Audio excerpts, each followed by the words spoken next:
So what if the reason you can't understand the world's most profound wisdom has absolutely nothing to do with your IQ? Right, like not even a little bit. Exactly. I mean, what if the smartest people on Earth are actually locked out of the ultimate truth entirely because of, how they treat the person cutting them off in traffic? It's a wild thought. It really is. So welcome to today's deep dive. We are taking a journey into this fascinating philosophical and spiritual text by Zwefeng. It's titled Cultivate True Essence and True Spirit. Great talent and virtue will manifest. Yeah, and it is a heavy title, but the core idea is so grounded. It is. And the mission for this deep dive is highly specific, actually. We're going to explore a detailed interpretation of how to cultivate what the text calls the Mahayana, or supreme aspirations, right in your daily life. Right, bringing it down to earth. Exactly. We Yeah. want to translate these incredibly, high-level spiritual goals into actionable mindset shifts. Shifts that fundamentally change how you interact with the world and how you process really complex information. And I think it's a profound premise because it challenges our fundamental assumptions about learning, right? Oh, totally. The author is essentially arguing that to unlock what the text calls great talent and virtue, you can't just accumulate facts. It's not about reading more books. No, not at all. You have to align your internal state first. Your emotional and spiritual posture is like the absolute prerequisite for holding the wisdom you're trying to acquire. Yeah, so let's ground this right away with Yeah. the example the author uses to illustrate this problem, which is the Diamond Sutra. Ah, yes, Yeah. the classic example. Right, because the text refers to it as the Himalayan mountain of wisdom. Mm-hmm. It supposedly contains the infinite mysteries of the universe. Just massive. But the author points out this really common phenomenon. Like, people will read the Diamond Sutra over and over, and they might memorize a famous poetic line like, all conditioned phenomena are like a dream, an illusion, a bevel, a shadow. Right, they grasp that surface level imagery and Yeah. they might even feel, a fleeting sense of peace reading it. But they fail entirely to uncover the vast structural depths beneath that poetry. They hit a wall. And usually, the human reaction to hitting that intellectual wall is to blame our own brain power. Right? Oh, absolutely. We assume we just aren't smart enough. Or we think, oh, I don't have enough historical context, or I don't have enough prior Buddhist knowledge to crack the code. But Swifeng argues that hitting that wall has nothing to do with a lack of intelligence or cultural background for that matter. Right. The barrier isn't your cognitive processing power at all. It is your intent. Your intent. Okay, unpack that for me. Well, the text states clearly that the reason people can't comprehend these depths is that they lack the Mahayana heart, the highest aspirations. Okay. These profound teachings were specifically spoken for those who are already holding those specific aspirations. So we should probably clarify the terminology here before we go any further. Yeah, please. Because Mahayana is often translated as the great vehicle, right? Yeah. But what does that actually mean in this context? Like, why are we talking about a vehicle? Yeah, it's a great question. The vehicle metaphor is incredibly useful here because it's all about capacity and destination. Okay, capacity and destination. Right, so think of a small cart. It can only carry one person, maybe two.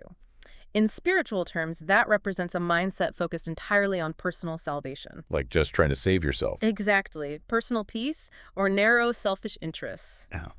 But a great vehicle, a Mahayana aspiration, is a vessel large enough to carry all beings. Wow, okay. Yeah, it represents a universal focus, an aspiration to uplift humanity as a whole, not just yourself. So if we apply that back to the Diamond Sutra problem, it sounds like an issue of resonance. Yes. Resonance is the perfect word. Like if my internal tuning fork is vibrating at the frequency of, I don't know, petty grievances, like worrying about my promotion or being annoyed at my neighbor, I literally cannot pick up the frequency of a text that is vibrating at the level of universal truth. That is exactly it. It's a perfect way to visualize the mechanism at work here, because we are so conditioned to view comprehension as a purely intellectual exercise. Right, like passing a math test. Exactly. But this text is arguing that for the highest levels of wisdom, comprehension requires an emotional baseline. That's fascinating. Think about how the human brain functions under stress, or when the ego is highly active. It shuts down or goes into fight or flight. Right. Your brain is in a defensive state. It filters all incoming information through a lens of self-interest and survival. It's constantly asking, how does this affect me? Right, right. But by adopting the Mahayana aspiration, you are actively downregulating your ego. You're freeing up the cognitive bandwidth that is normally consumed by self-preservation. Oh, I see. And that freed up bandwidth is what allows you to finally process the vast, universal concepts presented in something like the Diamond Sutra. Okay, so if the ego is like the static on the radio dial, the great vehicle is what tunes you into the clear station. Beautifully put, yes. But that brings us to the most practical part of this deep dive, because I think anyone listening is wondering, how do you and I actually tune that dial? Right, the how-to. Yeah, how do we cultivate this supreme aspiration while going about our normal, everyday, modern lives? And the text actually offers a very specific method for this. It does. It's not vague at all. No. The first step is adopting the mindset of a universal parent. Yes.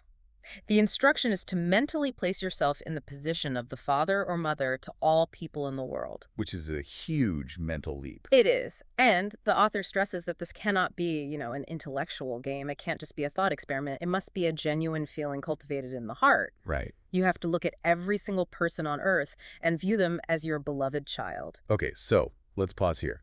Because if I am trying to embody this universal parent, I assume that means my goal is to wish for them to be highly successful, wealthy, and to achieve all their wildest dreams, right? Well, not exactly. The text actually strips away those culturally conditioned ideas of success. Oh, really? Yeah, it focuses on foundational universal well-being. As this universal parent, you are wishing for all your family members to live harmoniously, to be happy and joyful. Okay, so stripping it back to the basics. Exactly. You are wishing for them to have good food, good clothing, and adequate rest. You want them to be filled with hope for the future. That makes sense. And crucially, the text adds that you want them to achieve all of this without harming or exploiting nature. Wow, okay. It's a very grounding list. It's not about them winning the rat race at all. It's just about them having a stable, joyful existence. Right. And the text gets remarkably specific about the inclusivity required here, which I found really interesting. Oh, it really does. Yeah, it explicitly lists that people of all races, white, black, yellow, are your precious children. It deliberately crosses every ideological and religious line you can think of. Yeah, it leaves no one out. It literally states that Muslims, Christians, Buddhists, and communists are all your family. And by explicitly listing those groups, Feng is really forcing the reader to confront their own internal boundaries. And we should be clear here. The text is not endorsing any specific political or religious ideology by listing them. In fact, it's doing the exact opposite. Right, it's about transcending those labels. Exactly. Yeah. It is demanding that your parental care supersedes every single human-made division. You are using this unconditional care as your internal coordinate system, as the text calls it. Internal coordinate system. I like that. And the author argues that maintaining these exact coordinates is what allows true essence and spirit to finally gather within you. Okay, but wait. I have to stop and think about the reality of practicing this. Let's do it. Because if I walk into a tense board meeting, right, or like a super crowded grocery store on a Sunday, and I am actively viewing every single adult in that room as my child, isn't that a fast track to a massive ego? I see where you're going with this. Yeah. I mean, it feels like it could immediately slip into condescension. You'd be walking around thinking, oh, look at these poor, ignorant children arguing over a parking spot. Thank goodness I am their enlightened parent. That just seems incredibly arrogant. That is such a valid point, and honestly, it would be incredibly arrogant if the philosophy just stopped there. Right, if that was the only instruction. Exactly. What you are describing is the exact trap of a hyperinflated ego disguised as spiritual superiority. Which happens a lot, let's be honest. Oh, all the time. But the text actually anticipates this exact danger. It knows that holding only the parent mindset creates a dangerous imbalance. Okay, so how does it fix it? That is why it immediately introduces the necessary counterweight. To truly cultivate the Mahayana aspiration, you must simultaneously become the universal child. Okay, the universal child. So the outward-facing protection of the parent has to be balanced by an inward-facing humility. Precisely. You must also place yourself in the position of the son or daughter of all the world's people. Of everyone. Everyone. You must actively view people of every nation as the parents who nourish you, the kin with whom you are deeply and inextricably connected. Okay, let's walk through what that actually looks like in that same grocery store scenario. Okay, yeah. So if I am just the universal parent, I might feel a patronizing pity for the stressed-out cashier. Right, the, oh, poor thing mindset. Exactly. But if I am also the universal child, I look at that cashier, I look at the person stocking the shelves, I think about the farmer who grew the produce and the person driving the delivery truck, and I recognize that they are all acting as my parents in that very moment. Because they are sustaining you. Right. They're literally providing the labor and resources that sustain my life. I couldn't survive without them. And that realization completely shifts your focus, doesn't it? It shifts it from taking or judging to giving back. It really does. It flips the script entirely. The text instructs that as the universal child, you should honor them. You should seek to share their burdens and constantly consider how you can give back to them. And there's a metaphor in the text for this that I absolutely love. The cow metaphor. Yes. To illustrate this internal mechanism, Xuefeng uses the metaphor of emulating the spirit of the cow. It really stands out because it perfectly captures the alchemy of this mindset. It's a brilliant image. The text points out that a cow consumes very basic, ordinary grass, but it produces rich, sweet milk to nourish its caregivers. Yeah, let's break down the mechanics of that metaphor because it really explains how this entire philosophy operates in daily life. Okay, yeah, let's do it. The grass represents the everyday experiences, the daily grind, the inevitable frictions and frustrations of human interaction, the annoyances. The guy cutting you off in traffic. Exactly. Now, most people eat that grass and spit it right back out as bitterness, resentment, or anger. Right, they just chew on the negativity and pass it along to the next person. We all do it. Oh. But the cow internalizes that tough material and puts it through a conversion process. I love that, a conversion process. By holding the humility of the child and the generosity of the cow, you take in the stresses of the world, and your output is something sweet, rich, and nourishing for society. So you don't react to hostility with hostility. Right. You absorb the moment and respond with grace. It's the ultimate emotional conversion rate. That is a great way to phrase it. And what strikes me is how combining these two mindsets, the boundless protective love of the universal parent and the humble, nourishing service of the universal child, it creates this perfect closed-loop system. Yes, a closed loop. Because you can't get arrogant because you are the child, completely dependent on the labor of the world. Okay. But you also can't get resentful or bitter because you are the parent, unconditionally loving and protecting the world. Yeah. It's genius. It really is. And that closed loop is the exact mechanism that gathers true essence and true spirit. It minimizes your selfish desires because your ego is constantly being checked by the child mindset. While your capacity to serve is constantly being expanded by the parent mindset. Exactly. You are fundamentally altering your internal state of being. Right, so let's look at the payoff. We are practicing the parent and child mindsets. We are tuning our internal fork. We are converting grass into milk. Doing all the work. Right, what actually happens to a person who successfully maintains this dual mindset? Because the text starts with some very immediate physical results before zooming way out to the cosmos. Yeah, it scales up quickly, but the immediate, tangible result is a profound sense of physical and mental clarity. Okay. The text states you will feel refreshed, clear-headed, bright of heart and eye. You achieve a state of actionless action. Actionless action. What does that mean in practical terms? It's a concept where you are highly effective and responsive to your environment, but without any strained, ego-driven effort. Like being in the closed state. Very much like that. The right action simply flows from your balanced internal state. You aren't forcing anything. That sounds incredible. It does. But you're right. The text rapidly scales up into these vivid cosmic imagery after that. It promises that, quote, the universe can fit within your chest. The earth can rest upon your palm. Which is just beautiful imagery. And it circles back to the very beginning of our discussion, promising that with this expanded chest and this new coordinate system, you will finally understand the Diamond Sutra. Yes, the wall comes down. You will grasp the inner meaning of Jesus Christ's words. You will understand Lao Tzu's wisdom. Because your cognitive bandwidth is no longer restricted by a defensive ego, your heart is finally as expansive as the wisdom those figures were sharing. So you can decode it naturally. Exactly. Furthermore, the text claims you will understand the core tenets of what it calls the Lifechanyuan era. Okay, hold on. We need to pause there for a second. Sure. Lifechanyuan era, Pure Land. The text introduces these terms, but what are we actually talking about here? It mentions unifying faiths to guide people to the Pure Land, which sounds highly specific, almost doctrinal. Right, and that's a crucial point to clarify for the listener. In the context of this philosophy, the Lifechanyuan era isn't an exclusive club or a new religion. Okay, good to know.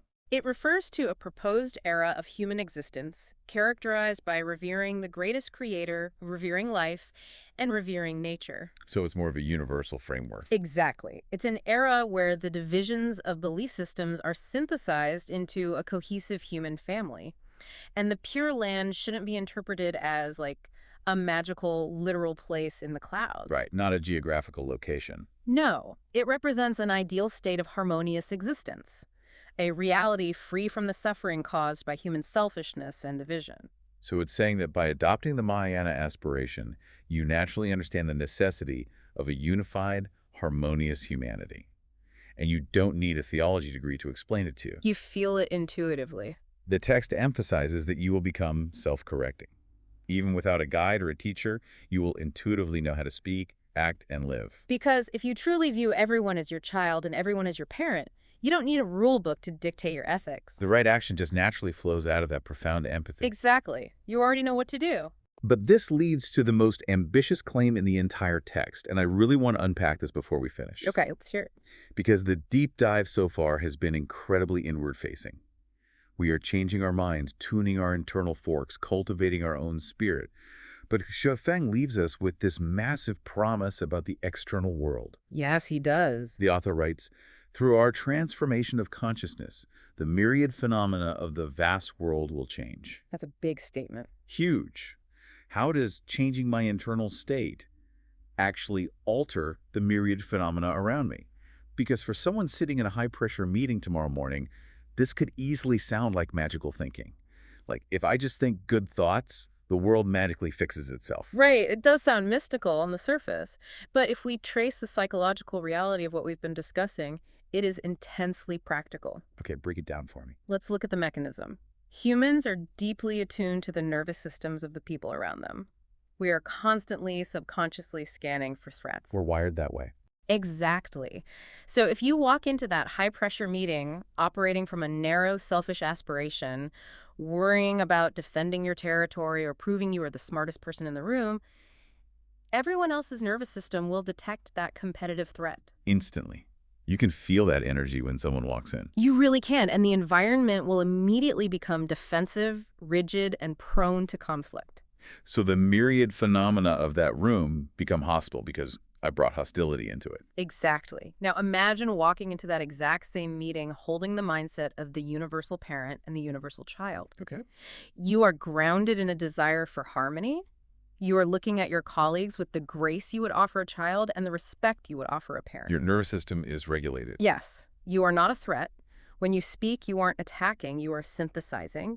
People will subconsciously relax. Their defensive filters will literally lower. They will become more collaborative and open. You haven't used magic. You have fundamentally changed the emotional ecosystem of the room simply by shifting your internal coordinate system. You become an intuitive master of your environment because you aren't fighting the phenomena anymore. You are shaping them through your upgraded presence. That is exactly it. That brings everything full circle beautifully. Let's recap the core insights from this deep dive so our listener can take this with them. Good idea. We started with the realization that brute forcing our way through complex wisdom, or just trying to navigate the complexities of human interaction, it doesn't work if our intent is small. Right, the small cart gets stuck. Yeah. We have to cultivate the Mahayana, the great vehicle aspiration, because intellect alone isn't enough to process universal truths. We have to tune our internal frequency. And we achieve that tuning through a dual practice. First, we adopt the unconditional care and responsibility of a universal parent for all people, regardless of race or creed, wishing them harmony and a healthy relationship with nature. And second, to prevent that parental care from mutating into arrogance, we practice the humble, nourishing service of the universal child. The counterweight. Right. We adopt the spirit of the cow, taking the tough, everyday friction of life and internally converting it into sweet, nourishing milk for the world. All while recognizing that we are deeply dependent on the labor of everyone around us. And by maintaining that closed loop of boundless love and humble service, we free up our cognitive and spiritual bandwidth. We get out of our own way. We gather true essence and spirit, unlocking the capacity to comprehend profound wisdom and ultimately transforming the environments we move through. Which leaves us with a final thought to explore on your own. We talked about how changing your internal consciousness alters the myriad phenomena around you.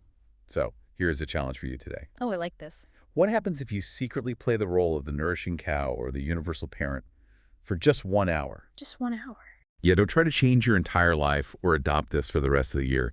Just try it for 60 minutes. Observe how the physical energy of the very next room you walk into shifts the second you cross the threshold, holding that specific empathetic mindset. It's a great experiment. Notice if the tension drops. Notice if a difficult colleague reacts to you differently. You might just find that tuning your internal frequency is the key to finally hearing the music. Thank you for joining us on this deep dive. Keep questioning, keep exploring, and we will catch you next time.